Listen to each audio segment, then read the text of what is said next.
What's up, YouTube? This is Guy, and today we're checking out, obviously, as you can see on the table, a Breitling watch. What we have here is the Breitling Avenger Bandit. I went out to lunch with a buddy a couple of days ago, and he brought this watch with him and said, hey, I thought maybe you'd like to borrow this, check this watch out, and do a review on it. And of course, you don't have to ask me twice if somebody wants to hand me a Breitling for a few days. I'm more than happy to borrow it. Overall, very impressed with this watch. I'm going to jump in here and show you guys what we have. The box here, I'll give you a quick look at that, just for anyone that's curious as to how a Breitling is packaged. We have a relatively nice, sort of like a leather covered, I don't know, feels like cardboard. Pull off that top lid here, and we'll set that aside. Inside of the box, the little leather case, and this is really nicely done, houses your watch, of course. But before we open that up, we'll take a quick look inside the case. There's a little insert here. Lift that up, set that aside, and you have your little pouch or wallet, which has your, what's the word I'm looking for here? User manual, operator's manual. On the other side, we have the chronometer certification, your warranty card, and all of that stuff would be in here as well. So we'll go ahead and put that back in there, set the insert back in the box, and we will set this box aside and take a look at the main event, the watch itself. Again, it's inside of this very nice, sort of padded leather case, nice white contrast stitching throughout. I'm going to go ahead and zoom the camera in here a little bit, pop this open, and give you guys a look at the watch. So the case has a little snap button. Pop that open, fold it open, and there is your watch on its little pillow, I guess is what you would want to call that. Set the watch down here. Put that back, and we will go ahead and set that aside as well, since we won't need that anymore. Here is the watch itself, the Breitling Avenger Bandit, reference number if you're curious, E1138310/M534. This watch is outstanding, it's excellent. It's not going to be for everybody. It is a big, chunky watch, as most Breitling watches are, but the quality is really outstanding. Fit and finish is excellent. All of the features that you have here, it is really, really a great watch. The basic features or specifications for this guy are as follows. We have a case diameter, not including the crown or chronograph pushers, of about 45 millimeters with a thickness on my caliper that comes in at 16.5 millimeters. So big, bold case, big, thick case for sure.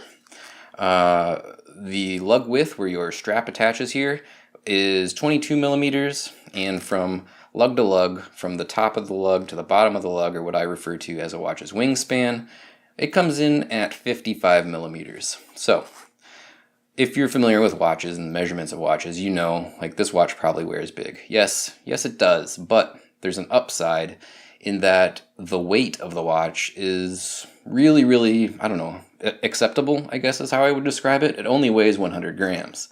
And that's because this is a titanium case, and on this excellent, excellent rubber strap, there's not a lot of,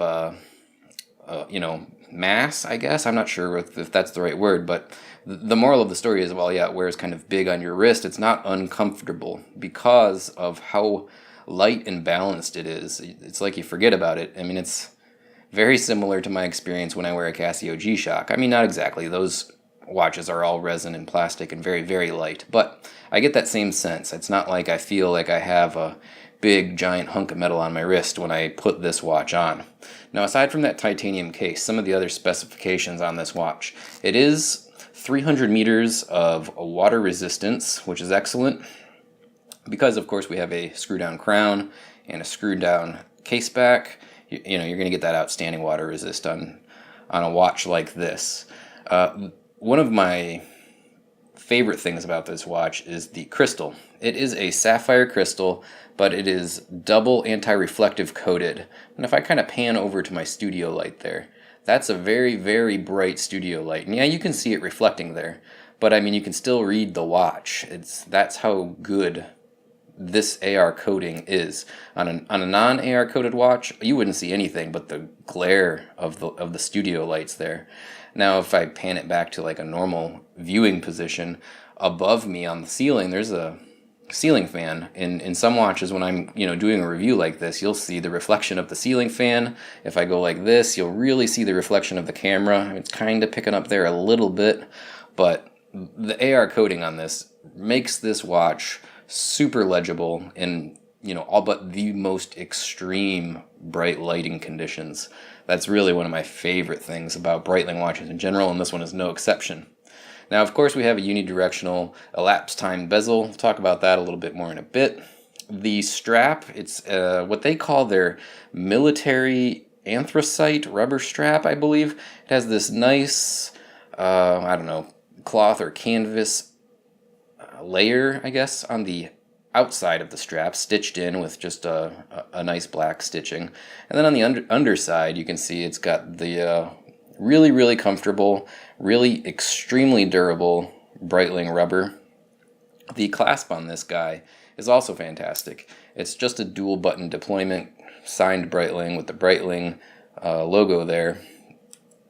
Works perfectly, very, very smooth to operate. The swing arm is a really nice milled swing arm, finished as nicely as the rest of the watch is finished, honestly. There's no shortage of fit and finish quality that goes into this watch. What else have we got here? We do also have on the dial luminescence, probably superluminova if I had to guess, but I couldn't find that specific information. But on the hour hands, on the main chronograph hand at the tip there, on all of the little pips at the different hour markers surrounding the outer edge of the dial, very, very good lume. Finally, again, this is a chronograph watch. So we have a couple of subdials. We have our current active running seconds at 9 o'clock. We have a 30-minute counter up at 12 o'clock, and down at the 6 o'clock position, the 12-hour chronograph subdial. That's your basic specifications on this watch, I guess with the exception of the movement. The movement is the Breitling Calibre 13, which is a very highly modified, chronometer certified Valjoux 7750 movement. It is of course it's well known to be a thick movement, and that's why we have such a thick case, but it's an excellent movement, and that it's chronometer certified, I mean, that's fantastic. What can we say about that movement? The basic information, 25 joules, it's got a 42-hour power reserve. We do have a date complication over at the 3 o'clock position on the dial here. As far as the chronograph functionality, we have 1/4 second counter on the main second hand. We get obviously a 30-minute subdial, like I previously mentioned, and a 12-hour subdial. So yeah, the overall renowned, is probably the best way to describe the Valjoux 7750. It's been around it feels like forever. It's an excellent movement, and the fact that Breitling takes that movement, they do have in-house movements now, by the way. I think they started them maybe around a decade ago using their own in-house movements in different models, but in this particular model, yeah, they're using that Calibre 13. And, very, very well done. No complaints with that whatsoever. Some people, they will complain for a watch at this price point that it should be all in-house, that it should be a Breitling specific movement. I don't really care about that personally. As long as it works, as long as it's high quality, the fact that it's chronometer certified is a big, big plus in my mind. So very happy with the movement. Now let's zoom in here a little bit closer. Let's look at some of these really, really nice details. Really go over the watch with fine-toothed comb, and I'll tell you guys what I think about it. Alright, so I've zoomed in a little bit closer here so we can really see everything. The first thing that I want to touch on is the titanium case, the fit and the finish. Now, titanium isn't for everybody. I have a friend who's a watch collector, and he's not a huge fan of titanium, mainly because of how it looks. It is darker than stainless steel, but if we look at the finishing on this, and it's going to have a little bit of wear and tear. My buddy is obviously not babying it, so there's some minor little scuff marks, but nothing outrageous. But anyway, if we really look past that, the quality of the brushing and everything on this watch is pretty much a brushed surface. It is, super, super smooth. It looks fantastic. The bezel, that same finish. I guess the underside of the case might have a slightly different... Well, no, not really. It's pretty much all of the exact same brushing. I thought maybe there was a little bit of polishing down here, but my memory, I guess, is not what it used to be. But very, very very beautiful, very smooth, well done. Even the clasp, again, it's got that same smooth brushed finish in titanium. It's outstanding. Now the bezel itself does have sort of the classic Breitling, I don't know, look or design, or I guess style. You have the rider tabs at the 15, 30, 45, and then up at the 60-minute mark with the luminous pip. You know, that's so that particularly if you're diving, and especially with gloves, it gives you something to grip onto. The action of the bezel, quite good. It is 120 clicks, and yeah, it's excellent. It probably has a smoother rotating or ratcheting action than the majority of the Seikos that I have experience with, and of course those are much less expensive than this watch, so you would expect that. You would expect a certain level of quality in all regards and all aspects on this watch. And yeah, the action of the bezel is no exception. I'll go ahead and rotate that all the way around back up to the 12 o'clock position. And yeah, we'll move on. Now, on the right-hand side of the case, we have nice, pronounced crown guards, and then the crown itself, along with the top and bottom, the start, stop, and reset chronograph pushers.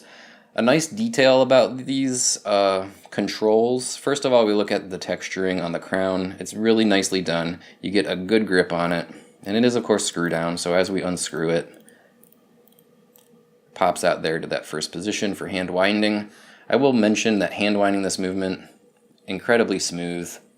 It's very, just pleasing. It's not like some lower quality watches that the action of the winding it's kind of gritty. It's not really refined. This is excellent. And of course, pulling this out, we can hack the movement. Well, the first position, we can pull it out and adjust the date. And in the second position, of course, we can hack the movement. You can see that the current running seconds there stopped at the 15-second mark. At this point, we could set the time. And I'll go ahead and set it more like this, just to get the hands out of the way so we can see all of the subdials a little bit better. We'll go ahead and push that back in and screw down the crown. Just give it a little downward pressure, rotate it, and in it goes. Now what's cool is if we look at the face of the chronograph pusher buttons, it's got the same kind of waffle texture that we have on the side of the crown itself. So both on the stop start and on the reset chronograph buttons, it's got that same nice texturing. So you can feel it with your finger. I like that quite a bit as well. As far as how does the chronograph function, it's pretty straightforward. If you've ever used a chronograph, push that top button, the main second counter, which is got loom at the very tip, as well as the main handsets, that has it as well. And then a red highlight. It's decorated nicely, matches up with the 30-minute counter subdial there, which is recessed. If we get in really close there and take a look at it, all of the subdials are recessed, while the indices, the 1 through 12 markers, are kind of applied, standing out. Gives a nice level of dimension. But anyway, I digress. Operating the chronograph, again, that top button starts it, the top button also stops it if you give it a little push, and then the bottom button resets it. As it goes all the way around, the 30-minute counter will tick around. Every 30 minutes, our 12-hour counter will tick up a half hour, so on and so forth. Very straightforward. Most of us are probably more than familiar with the functionality of a typical chronograph, and it's not really anything different than what you would expect. Now, like I did touch on the dial a little bit, I will talk about that a little bit more. First thing I will mention, the loom. I believe it's Super Luminova.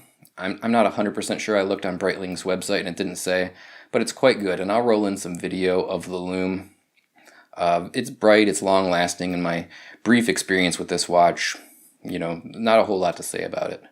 When we get in close here, again, we have those subdials that are recessed with the main hour indices kind of raised up, in that it's kind of like a stencil looking military inspired font, I guess. I like it. I think it looks cool. The text or the fonts on the bezel also kind of match the hour indices as well. The chapter ring is, of course, like I had mentioned earlier, a 1/4 second chapter ring on the inner ring. And then we have this outer ring, which if you notice counts from 10 to 100. I was a little unclear as to why it wouldn't be 5, 10, 15, 20 through 60, like you might expect on a typical chapter ring. I guess the reason for that is because in aviation, flight logs are logged in 1/10 hour increments. So you could say, we'll be there in 3.2 hours. If you were recording a flight log, is the purpose for that. I would have no use for it. I don't think most people would. But that's the explanation that I found as to why that chapter ring has 10 through 100 numerals as opposed to 5 through 60.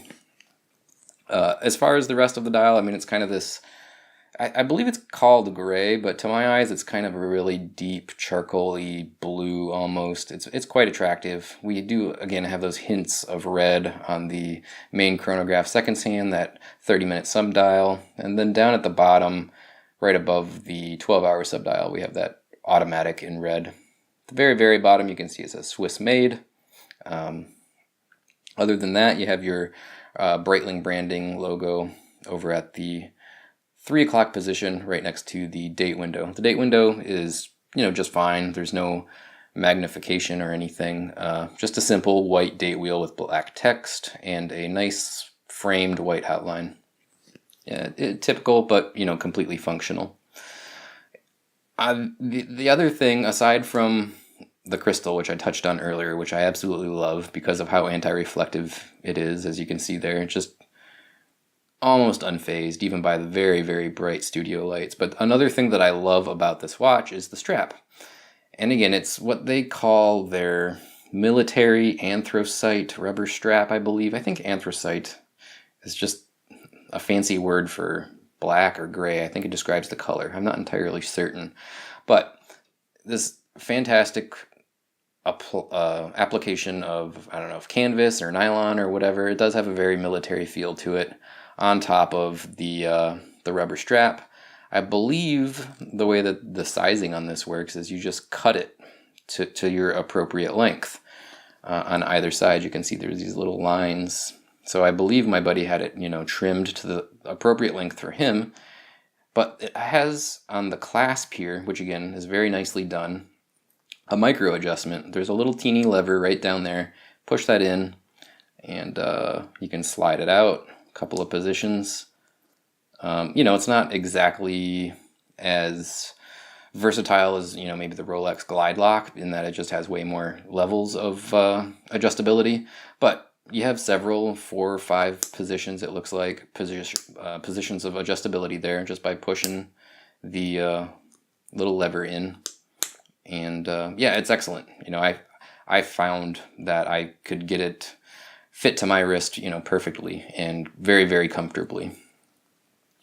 The clasp itself, like I'd already touched on, also in titanium, very, very nicely finished, nice machined swing arm, push button deployment, very, very smooth, feels very secure and locked up once it's closed. So yeah, that's basically everything in a nutshell. The Breitling Avenger Bandit. If you guys were considering checking one of these out, I highly recommend it. I think it's fantastic. Definitely a little bit on the large size, so keep that in mind. But if you like a bigger watch, can't go wrong with this. Yeah, so that's it. That's my review of this watch. I appreciate you guys for tuning in. As always, check out the notes or the description below this video. There's a list of ways you can help out the channel if you're interested in doing anything to help support me. I totally appreciate that. And of course, I appreciate you guys tuning in and checking out this video. Until next time, thanks for everything and take care.